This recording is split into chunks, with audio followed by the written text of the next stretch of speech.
There is this collective notion that cybersecurity units are expected to invest more in their programs, but at the same time, they're not really reducing their chance of getting hacked.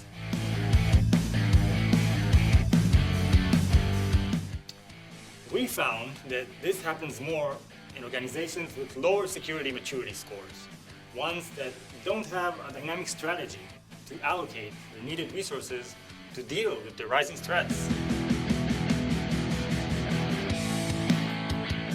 This report highlights which industries, countries, and types of companies are most mature and which ones lag.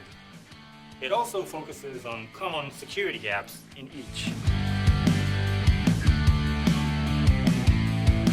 So, we decided, for the first time, to share the work we did with hundreds of clients and countless penetration tests and security assessments.